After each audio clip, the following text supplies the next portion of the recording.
Hello friends, अपना doubt session start करते हैं। इस बार भी हमें दो बच्चों ने कोई भी डाउट नहीं भेजा। एक तो है देव मेहता जी 10th आईसीएसई से और तानिया 10th आईसीएसई से। दोनों के पास कोई डाउट नहीं है, वेल डन। और जिन बच्चों ने डाउट भेजे हमें, चलिए उनके डाउट्स पहले सॉल्व करते हैं। नैतिक क्लास 9 से हमें डाउट भेजा है। Prove that 1/1 plus √2 plus 1/√2 plus √3 plus 1/√3 plus √4 is rational. चलिए ठीक है, क्या करना है इसके लिए। सबसे पहले तीनों को इंडिविजुअली रैशनलाइज कर लेते हैं, क्योंकि डिनोमिनेटर में रूट लगा हुआ है। ठीक है, उसी के बाद कुछ बता पाएंगे इसमें। तो सबसे पहले देखो 1/1 प्लस √2, डिनोमिनेटर में रूट है, तो चलिए फटाफट से रैशनलाइज करते हैं और कितना आंसर आता है वो चेक करते हैं। तो न्यूमिनेटर में तो कुछ नहीं आएगा, डिनोमिनेटर में देखो एंटिटी लगेगी a plus B, a minus B, पूरी एंटिटी लिखेंगे, a और b का वैल्यू लिखेंगे, तो कितना आएगा a स्क्वायर माइनस का b स्क्वायर। देखिए कितना आया। न्यूमिनेटर में तो कोई चेंज नहीं, तो 1 का स्क्वायर 1 और √2 का स्क्वायर इज 2। तो डिनोमिनेटर में कितना आ गया देखो 1 माइनस √2 अपॉन -1, माइनस ऊपर ले आइए तो माइनस ब्रैकेट 1 माइनस का √2। तो चलिए पहला सॉल्व हो गया। अब दूसरा सॉल्व करते हैं। तो 1/√2 प्लस √3, फिर से रेशनलाइज करना पड़ेगा। तो √2 माइनस √3 से ऊपर नीचे मल्टीप्लाई, रेशनलाइजेशन बोलते हैं। फिर मल्टीप्लाई कीजिए, देखिए न्यूमिनेटर में तो कोई चेंज नहीं, डिनोमिनेटर में फिर भाई a plus B, a minus B, a square minus B square. लगाते हैं एंटिटी। आपको एंटिटी सेपरेटली लिखनी है, क्वेश्चन 4 मार्क्स से कम का नहीं है। अगला स्टेप देखिए, √2 का स्क्वायर 2, √3 का स्क्वायर 3, फिर माइनस आएगा नीचे जो कि ऊपर आ जाएगा, तो √2 माइनस का √3 और डिनोमिनेटर से रूट चला गया, मतलब आंसर आपका आ गया। चलिए तीसरा वाला देखिए टर्म 1/√3 प्लस √4। वैसे √4 को आप 2 भी लिख सकते हो, मर्जी है इसमें आपकी। तो रेशनलाइज करते हैं, फटाफट करते जाते हैं। सिंपल सा क्वेश्चन है, न्यूमिनेटर में तो कोई चेंज होना ही नहीं है। डिनोमिनेटर चेक करो, फिर वही a plus B into a minus B, तो a स्क्वायर √3 का स्क्वायर 3, √4 का स्क्वायर 4, नीचे देखो फिर 1 आ गया आपके पास, तो √3 माइनस √4 अपॉन -1, फिर माइनस अगले स्टेप पर अपने आप ऊपर आ गया। ये सॉल्व तो हो गया। अब इसको, इसका वैल्यू आ गया, इसका वैल्यू आ गया, इसका वैल्यू आ गया, तीनों टर्म को आपस में क्या करें, ऐड कर देते हैं। चलिए तो तीनों करते हैं, इक्वेशन 1, इक्वेशन 2, इक्वेशन 3 मान लेते हैं और एडिंग ऑल द इक्वेशन कर देते हैं। तो चलिए तीनों ऐड करते हैं। पहले लिखते हैं माइनस का 1 माइनस √2 प्लस, फिर लिखते हैं माइनस, तो यहाँ माइनस आ जाएगा अपने आप, तो √2 माइनस का √3 प्लस, लेकिन फिर माइनस लग रहा है, फिर माइनस आ जाएगा यहाँ पर √3 माइनस का √4। ये याद रखिएगा, ब्रैकेट के बाद माइनस आना बहुत जरूरी है। खोलिए ब्रैकेट, तो -1 प्लस √2 माइनस √2 प्लस √3 माइनस √3 और प्लस का √4। कुछ कैंसिल आउट हो रहा है? बिल्कुल हो रहा है। देखो ये भी कैंसिल हो गया, क्या बचा, प्लस √4 इज 2, -1 प्लस 2 इज 1। अब 1 कैसा नंबर है? 1 एक रैशनल नंबर है। देखो फर्स्ट लेक्चर मैंने आपको रैशनल और इरैशनल पहचानना सिखाया था। इसके ऊपर कोई रूट नहीं है, बिल्कुल नहीं है। डिनोमिनेटर में 0 नहीं है, बिल्कुल नहीं है। और ना ही एक फ्रैक्शनल टर्म है कि डिवाइड करने पर नॉन टर्मिनेटिंग कोई नंबर आएगा। तीनों ही कंडीशन इरैशनल की सेटिस्फाई नहीं हो रही है, तो हेंस 1 कैसा नंबर हो गया, 1 इज रैशनल। तो हमारा आंसर ही प्रूव हो गया कि तीनों का सम कैसा है, रैशनल। चलिए नैतिक का अगला डाउट हमने लिख दिया है। एक शानदार क्वेश्चन है 4 मार्क्स का। ए और बी का वैल्यू निकालना है इसके अंदर, क्योंकि डिनोमिनेटर में रूट लगा हुआ है तो रैशनलाइज करना ही पड़ेगा। चलिए वही करके दिखाते हैं, ध्यान से करिएगा step by step. Upon 7 plus 4√3, rationalise कीजिए। 7 माइनस का 4√3 अपॉन 7 माइनस का 4√3, बिना ब्रैकेट के मत रखिएगा, और इक्वल टू का a प्लस b√3 भी लिखना मत भूलिएगा। अब न्यूमिनेटर में कोई एंटिटी नहीं है, तो देखो इस 5 को भी दोनों से मल्टीप्लाई करना पड़ेगा और 2√3 को भी दोनों से मल्टीप्लाई करना पड़ेगा। तो लिखने का तरीका 5 बाहर करके 7 माइनस 4√3 प्लस 2√3 यहाँ लिखकर फिर से 7 माइनस का 4√3। पहले भी इस तरह के क्वेश्चन हमने सॉल्व किए हुए हैं जिसमें ए और बी का वैल्यू निकालना है। नीचे एंटिटी वही a plus B, a minus B, तो a square minus B square. Entity हमेशा लिख दें और इक्वल में a प्लस b√3 लिखते रहें। अब जरा मल्टीप्लाई करते हैं। 7 5 35 माइनस 5 4 20, 20√3 आ गया माइनस का। अगले स्टेप पे देखो √3, 2 इंटू 7 इज 14, तो ये हो गया 14 का √3। अब प्लस माइनस माइनस, अब 2 4 8 और √3 इंटू √3 3। देखो ये चीजें मैं आपको ऑलरेडी पहले लेक्चर 1, लेक्चर 2, लेक्चर 3 सब में समझा चुका हूँ। अगर आपको ये बात नहीं पता है तो पहले वो लेक्चर देखकर क्लियर कर ले। 7 7 49 माइनस 4√3 का स्क्वायर, तो 4√3 इंटू 4√3, तो 4 4 16 और √3 into √3 3 is equal to a plus का b√3, हो गया 35। फिर देखिए माइनस का 20√3 प्लस का 14√3, तो माइनस का 6√3 और 8 3 24 माइनस का whole upon 49 minus 16 three 48 a plus का b√3। नेक्स्ट देखिए 35 माइनस 24 ये आएगा प्लस का 11 माइनस का 6√3 अपॉन देखिए 1 लिखने का जरूरत नहीं है a प्लस b√3। अब लिखेंगे comparing the coefficient on both sides. कैसे कंपेयर करते हैं? देखिए साइन से पहले क्या लिखा है a, देखिए साइन से पहले क्या लिखा है 11, तो a का वैल्यू कितना हो गया 11। अब देखो यहाँ साइन के साथ plus b√3 is equal to यहाँ भी साइन के साथ माइनस का 6√3, √3 चला गया, तो what is the value of b here? b is -6, तो a आ गया 11 और b आ गया -6। चलिए नेक्स्ट का लास्ट डाउट है वो भी लिख दिया है मैंने। इसमें हमें ऐड करना है 0.6 जिसके ऊपर कोई बार नहीं है। इसका मतलब ये तो फाइनल आंसर है, इसका तो कुछ करना नहीं, इसको तो फाइनल आंसर में जोड़ना है सीधा। अब 0.7 पर बार है और 0.47 पे बार है, मतलब ये दो अलग अलग क्वेश्चनों को एक साथ जोड़ दिया गया है। समझिए कैसे लिखा है कि 0.7 को p/q फॉर्म में चेंज करना है, ऐसे ही 0.47 बार को p/q फॉर्म में चेंज करना है। तो चलिए सबसे पहले let x is equal to 0.7 का बार। अब नियम क्या था हमारा कि जो हमारा डेसिमल है वो रिपीट वाली टर्म से पहले होना चाहिए। अब रिपीट कौन कर रहा है? 7 रिपीट कर रहा है, डेसिमल सही जगह पर है, तो उसी को इक्वेशन 1 मान लेते हैं। अब मैं आपसे बोलूं कि कितने टर्म रिपीट कर रहे हैं, तो जवाब है एक टर्म रिपीट कर रहा है। कौन? 7 7 7 7 7, तो मल्टीप्लाइंग बोथ साइड बाय 10। अगर दो टर्म रिपीट कर रहे होते तो मल्टीप्लाइंग बोथ साइड बाय 100, और तीन टर्म रिपीट कर रहे होते तो मल्टीप्लाइंग बोथ साइड्स बाय 1000। तो चलिए 10 से मल्टीप्लाई कीजिए दोनों साइड को, ये लीजिए मैंने 10 से मल्टीप्लाई कर दिया दोनों तरफ को। अगला स्टेप कितना आ गया? 10x is equal two point खिसक जाएगा एक आगे, तो ये आएगा 7.7 बार, और इसको क्या मान लेंगे हम? इक्वेशन 2। फिर क्या करते हैं हमेशा? Subtract equation 2 minus equation 1।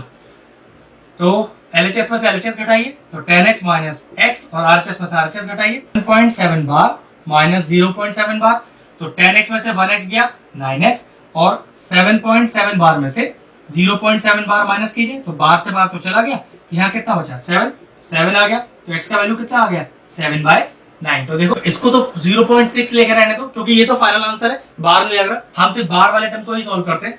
और ये आ गया आपका 7/9 प्लस, अब 0.47 बार को सॉल्व करते हैं। तो चलिए फिर से भाई let x is equal to 0.47 का बार। और पहला नियम कि डेसिमल रिपीट वाले टर्म से पहले होना चाहिए। रिपीट कर रहा है 7, लेकिन डेसिमल तो 4 से पहले लगा है, तो सबसे पहले कहा कि डेसिमल को एक कदम आगे खिसकाना पड़ेगा। अब डेसिमल आगे कैसे खिसकेगा? 10 से मल्टीप्लाई होगा, तो 10 से मल्टीप्लाई कर लीजिए। तो देखिए अब डेसिमल अपने बिल्कुल सही जगह पर है, रिपीट वाले टर्म से पहले, और अगर रिपीट वाले टर्म से डेसिमल लगा हुआ है तो उसको आप इक्वेशन 1 मानिए। अब मैं फिर से वही लाइन रिपीट कर रहा हूं कि कितने टर्म रिपीट कर रहे हैं? जवाब है एक term 7 7 7 7, again multiplying both side by 10, तो फिर से 10 से मल्टीप्लाई कर दीजिए, ये लीजिए।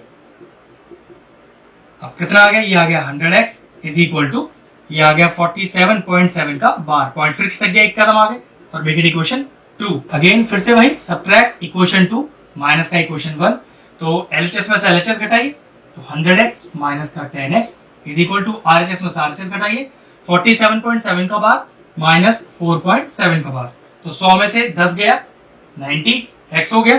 अब यहाँ देखिए 47.7 का बार में से माइनस करना है हमें 4.7 का बार, तो कैंसिल हो गया, ये बचा 3 और ये बचा 4, तो बचा 43। तो x का वैल्यू कितना आ गया? 43/90। तो देखिए लिख दीजिए यहाँ पर 43/90। अब तीनों को बस एलसीएम लेके सॉल्व करना है। वो कैसे? मैं लिख सकता हूँ 6/10, इसको हो गया 7/9, और ये कितना हो गया? 43/90। तो चलिए एलसीएम ले लीजिए, 90 इसका एलसीएम आ जाएगा, तो 10 9 जा 90, 9 into 6, 9 10 जा 90, 10 into 7, और 91 जा 90 into 43, तो 9 6 जा 54 प्लस 70 और प्लस 43/90। तीनों को ऐड कीजिए, प्लस 7 आ गया इधर, ये हो गया 7 और 4 11 और 5 16, 167/90। तो देखिए what is the p/q form, हमें इन तीनों को p/q फॉर्म में चेंज करना था, तो p/q form of all the 3 terms when added is equal to 167/90। अगर आपको लगता है कि 167/90 कैंसिल आउट हो सकता है तो कर दीजिएगा, वरना भाई आपका फाइनल आंसर है। नैतिक के सारे क्वेश्चन फिनिश हुए। चलिए आगे और क्वेश्चंस लेते हैं। चलिए डाउट है RN 10th क्लास ICSE से। क्वेश्चन है यूजिंग रिमाइंडर थ्योरम ऑब्लिक डाल के फैक्टर थ्योरम भी लिख दिया है। वैसे बताऊं दोनों एक ही होती है, टेंशन लेने की जरूरत नहीं है, करने का पैटर्न एक ही है बिल्कुल, ठीक है। फैक्टराइज करना है इसको। अब रिमाइंडर थ्योरम सॉल्व करो या फैक्टर थ्योरम से, सबसे पहले इसका फैक्टर ढूंढना पड़ेगा। उसके लिए सबसे पहले क्या करें, इसको मान लीजिए किसी फंक्शन के इक्वल, जैसे मैं fx के इक्वल ले लेता हूं, तो x क्यूब। अब तो x क्यूब के बाद डायरेक्ट सीधा x है, x स्क्वायर वाला टर्म नहीं है, तो अपने क्वेश्चन को आसान बनाने के लिए इसको 0x² लिख लो, माइनस का 13x और माइनस का 12। अब इसमें फैक्टर कैसे ढूंढें, तो उसके लिए भी यूज करना पड़ता है हिट एंड ट्रायल मेथड। उसका क्या मतलब होता है, आप इसमें x की डिफरेंट डिफरेंट वैल्यूज पुट करो और चेक करो ये कौन सी वैल्यू पे जीरो हो रहा है। यही होता है हिट एंड ट्रायल मेथड। अब वैल्यू कौन सी पुट कर सकता हूं, वैसे एक पहचान है, देखो इस 12 का फैक्टर बना लो, तो देखो इसमें जितने फैक्टर बनेंगे उनमें से कोई एक वैल्यू तो आ ही जाएगी, या तो पॉजिटिव वाली या तो नेगेटिव वाली। तो देखो 2 आ सकती है, 4 आ सकती है, 3 आ सकती है, 6 आ सकती है, 12 आ सकती है और 1। कोई सी वैल्यू भी इसके अंदर से आ सकती है, पॉजिटिव वाली भी या नेगेटिव वाली भी। एक एक करके डालते हैं। सबसे पहले 1 से चेक करते हैं, फिर -1 से चेक करते हैं। तो चेक करते हैं 1 से 0 होगा क्या, तो 1 का क्यूब इज 1, यहां आएगा 0, -13 और माइनस का 12। तो देखो ये आ गया आपके पास 9, तो 1 माइनस का 25, सॉरी ये 1 से तो 0 नहीं यार। अब जरा -1 डालिए, जी हाँ ऐसे ही एक एक करके चेक करना पड़ता है इसके अंदर। तो -1 का क्यूब यहाँ डालने कुछ भी जरूरत नहीं क्योंकि 0 ही आएगा यहाँ। तो -13 इंटू -1 और माइनस का 12, तो -1 प्लस 13 और -12। देखिए यहाँ पर -13 और +13 बिल्कुल 0 आ गया। मतलब x इज इक्वल टू -1 डालकर ये पूरा का पूरा एक्सप्रेशन 0 आ रहा है। इसका मतलब क्या है कि अगर x इज इक्वल टू -1 डाल के 0 आ रहा है तो x is equal to +1 is the factor of the given polynomial. मान लीजिए इससे भी ना आ रहा होता तो 2 -2 4 -4 3 -3 चेक करना पड़ता है 1 बाय 1 करके। अब हमें मिल गया कि x+1 इज द फैक्टर, तो चलिए x+1 से इसे डिवाइड कर देते लॉन्ग डिवीजन मेथड को यूज करते हुए। चलिए तो x में किससे मल्टीप्लाई करके x क्यूब आ जाए, x स्क्वायर से मल्टीप्लाई करना पड़ेगा। तो x into x square is x cube के नीचे x क्यूब आ गया। अब 1 को मल्टीप्लाई कीजिए x स्क्वायर से, तो देखिए कितना आएगा, ये आएगा x स्क्वायर। तो देखिए 0x स्क्वायर लिखने का फायदा हो गया मुझे, यहाँ पर साइन चेंज कीजिए नीचे, ये कैंसिल आउट हो गया। अब 0 - 1 इज -x स्क्वायर, माइनस का 13x और माइनस का 12। अब x में कितना मल्टीप्लाई करूं कि माइनस का x स्क्वायर आ जाए, माइनस का x करना पड़ेगा। ये लीजिए माइनस का x स्क्वायर आ गया नीचे। अब 1 को मल्टीप्लाई कीजिए x से, तो 1 को मल्टीप्लाई करूंगा तो कितना आएगा, ये आएगा माइनस का x। फिर से वही साइन चेंज करूंगा नीचे के, ये कैंसिल आउट, तो बचा माइनस का 12x और माइनस का 12। अब x में कितना मल्टीप्लाई करूं, -12x आ जाए, -12 करना पड़ेगा, तो माइनस का 12x। अब 1 से मल्टीप्लाई कीजिए -12 को, अगेन -12, फिर साइन चेंज करूंगा और नीचे देख के आ जाएगा मेरे पास, नीचे आ जाएगा 0। तो मेरा जो फाइनल आंसर है वो क्या होता है, fx इज इक्वल टू जो हमने लिया हुआ है डिवाइजर इनटू क्वोशिएंट। तो डिवाइजर कितना है मेरा x+1 और क्वोशिएंट कितना है मेरा x square minus x minus का 12। अब इसमें स्प्लिटिंग का मिडिल टर्म लगा के मैं अपना फाइनल आंसर निकालूंगा। स्प्लिटिंग का मिडिल टर्म हो गया या ये लॉन्ग डिवीजन मेथड हो गया, ये क्लास 8th 9th के टॉपिक्स है। पहले अपने बेसिक क्लियर कीजिए बेटा, मैं आपको इस क्लास में स्प्लिटिंग का मिडिल टर्म या फिर ये लॉन्ग डिवीजन मेथड नहीं सिखा सकता, वरना वीडियो बहुत लंबे हो जाएंगे। ये बेसिक आपको पहले सीखने ही पड़ेंगे, मैं आपको क्वेश्चन प्रॉपर्ली पूरा सॉल्व करके दे सकता हूँ। तो चलिए आगे सॉल्व करते हैं।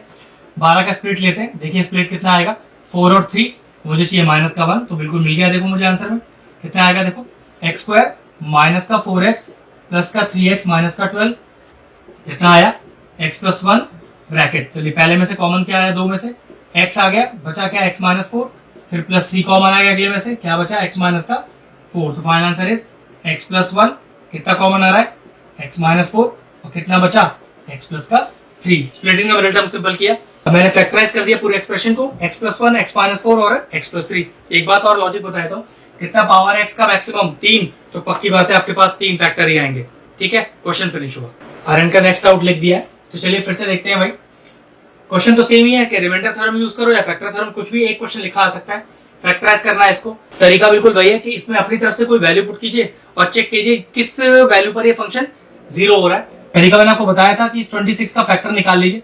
तो देखिए किस किस से जाएगा, ये आपके पास जाएगा 1 2 13 और 26, किसी से भी जा सकता है, प्लस या माइनस, तो सबके साथ चेक करना पड़ता है। वैसे एक बताऊं, 1 -1 2 या -2 से ही बात बन जाएगा हमेशा। तो चलिए सबसे पहले फंक्शन को fx लेट करिए, x³ plus 10x square minus का 37x प्लस 26।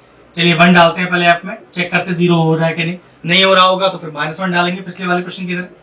तो 1 का क्यूब प्लस 10 इंटू 1 का स्क्वायर माइनस 37 इंटू प्लस का 26, कितना आ गया देखिए 1 प्लस 10 माइनस 37 प्लस 26, ये आया आपके पास -36 और प्लस 36 इक्वल टू 0। तो देखो x इज इक्वल टू +1 डाल के 0 हो गया। अगर x इज इक्वल टू +1 डाल के 0 हुआ है, x -1 is the factor of the given polynomial. चलिए तरीका बिल्कुल भाई x माइनस वन हमें फैक्टर मिल गया है, तो लॉन्ग डिवीजन मेथड करते हैं और इसको डिवाइड करते हैं पिछले वाले क्वेश्चन की तरह। बिल्कुल कोई डिफरेंस नहीं है दोनों क्वेश्चनों में, ठीक है। तो ये देखिए मैंने डिवाइड किया ऐसे, x क्योंकि प्लस वन फैक्टर था, x माइनस वन से डिवाइड करना है। तो चलिए x में कितना मल्टीप्लाई करें, x क्यूब आ जाए, तो x स्क्वायर से मल्टीप्लाई करना पड़ेगा, ये लिए x क्यूब आ गया। अब माइनस वन से x स्क्वायर को करेंगे तो माइनस का x स्क्वायर, साइन चेंज कीजिए नीचे के, लॉन्ग डिवीजन मेथड है, छोटी क्लास वाला ही। तो 10x square plus 1x square, ये हो गया 11x स्क्वायर, माइनस का 37x और प्लस का 26। अब x में कितना मल्टीप्लाई करो, 11x स्क्वायर आ जाए, प्लस का 11x तो 11x स्क्वायर, और माइनस वन को 11x से तो माइनस का 11x। फिर से वही साइन चेंज कीजिए जैसे पहले किए थे, ये गया। अब माइनस का 37 और प्लस का 11, तो ये बचा माइनस का 26x प्लस का 26। अब x में कितना मल्टीप्लाई करो, माइनस 26x आ जाए, ये माइनस 26 ही करना पड़ेगा, और माइनस वन को माइनस 26 थे तो प्लस 26, साइन फिर चेंज करने पड़ेंगे मुझे नीचे के, और ये कैंसिल आउट हो गए 0। अब 0 आना ये शो करता है कि हाँ x माइनस वन इसका फैक्टर भी है और हमारा लॉन्ग डिवीजन भी करेक्ट है। और फैक्टराइज कैसे करेंगे इसको आगे, तो क्या लिखते हैं फैक्टराइज में, डिवाइजर और क्वोशिएंट। तो डिवाइजर कितना है x माइनस वन और क्वोशिएंट कितना है x स्क्वायर प्लस का 11x और माइनस का 26। अब इसको क्या करूंगा मैं इसका करूंगा स्प्लिटिंग द मिडिल टर्म, उसके लिए 26 का फैक्टर निकालिए और इस तरह से एडजस्ट कीजिए कि प्लस का 11 आ जाए। तो 26 के फैक्टर देखो, 2 1 2 2 3 6, तो 13 माइनस 2 11, बिल्कुल आ गया हमारा आंसर।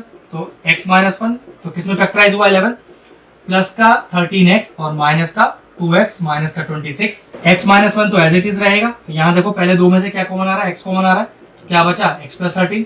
अगले दो में से क्या कॉमन आ रहा है, देखो माइनस तो आ रहा है और 2 भी आ रहा है, और क्या बचा x प्लस 13। तो देखो अगर वापस माइनस अंदर इंटू कर लोगे तो यहाँ पर माइनस आएगा, तो plus into minus is minus into plus is minus, तो मैंने बिल्कुल ठीक लिखा है, फिर कॉमन आ जाएगा। तो x माइनस वन तो है ये बात, कॉमन आ रहा है x प्लस 13 और बचा क्या x माइनस का 2। तो ये हो गया हमारा फैक्टराइजेशन फॉर्म। तो फैक्टर थ्योरम हो या रिमाइंडर थ्योरम हो, तरीका करने का बिल्कुल सेम है। अब क्योंकि x की हाईएस्ट पावर 3 है तो पक्की बात 3 ही फैक्टर मेरे पास आने चाहिए थे, तो आंसर मेरा फिनिश।